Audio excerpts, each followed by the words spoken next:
Hyderabad biggest property show is back. 6th, 7th, 8th February.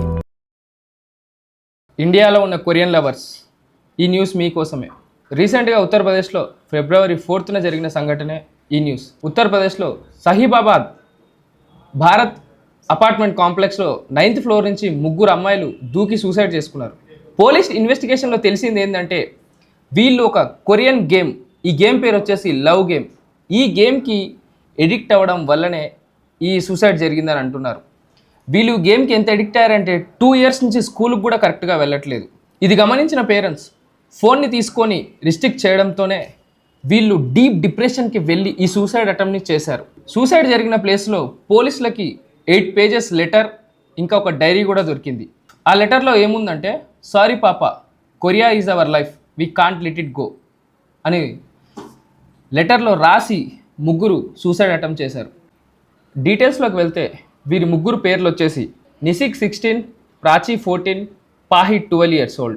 వీళ్ళు గేమ్కి ఎంత addict అయ్యారంటే వీళ్ళు కొరియన్ పేర్లతో పిలుచుకునేవాళ్ళు, ఇంకా కొరియన్ ప్రిన్సెస్గా ఊహించుకునేవాళ్ళు.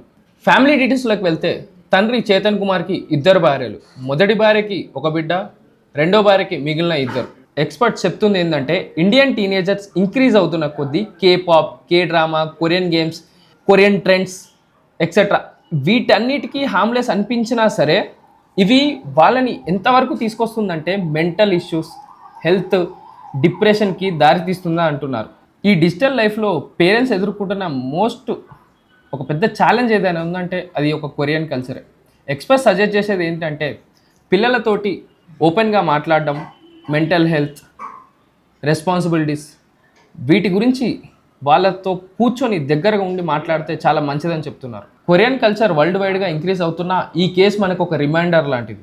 ఇండియాలో especially teenagers K-pop, K-drama, Korean సిరీస్లకి వీటన్నిటికీ ఎక్కువగా డీప్గా ఇంప్రెస్ అవుతున్నారు. K-pop ఐడియల్స్ వీళ్ళు కేవలం సింగర్స్ మాత్రమే కాదు, వీళ్ళ hair style, life style, fashion, clothing కాంచి మొదలగు టీనేజర్స్ని బాగా ఇన్ఫ్లుయెన్స్ చేస్తుంది.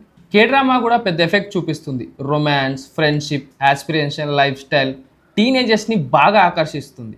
అన్ని స్ట్రీమింగ్ ప్లాట్ఫామ్స్ 24/7 యాక్సెస్ ఉండడం వల్ల రోల్ ప్లే, మిమిక్రీ, క్యారెక్టర్ని వాళ్ళే ఊహించుకొని వాళ్ళ డ్రెస్సింగ్ స్టైల్ని కూడా కాపీ కొట్టడం వల్లే బాగా ఎడిక్ట్ అవుతున్నారు. Online Korean games love game లాంటి ఇంప్రెసివ్ వరల్డ్ క్రియేట్ చేస్తాయి.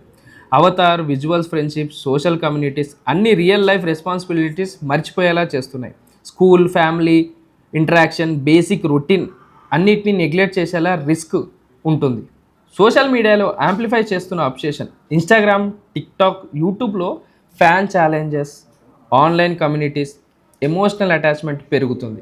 కొన్ని కేసెస్లో టీనేజర్స్ కొరియన్ నేమ్స్ అడాప్ట్ చేస్తున్నారు, క్యారెక్టర్స్ని హైప్ చేస్తున్నారు, రియాలిటీ మర్చిపోతున్నారు. లిమిట్లో ఉంటే ఏ ఆన్లైన్ గేమ్ అయినా క్రియేటివ్ ఇంకా హార్మ్లెస్సే. లిమిట్ దాటితేనే మెంటల్ స్ట్రెస్, అబ్సెషన్, ఇల్యూజన్ లాంటి వాటికి దారి తీస్తుంది. ఇప్పుడు యూపీలో జరిగిన ఈ సంఘటన కూడా మనకి ఎగ్జాంపుల్. ఈ ఉత్తరప్రదేశ్ సంఘటన యంగ్ జనరేషన్ పేరెంట్స్కి ఒక అలారం లాంటిది. పిల్లల ప్రవర్తనను బట్టి పేరెంట్స్ మెదులుకుంటే మీకు, సమాజానికి, అందరికీ బాగుంటుంది.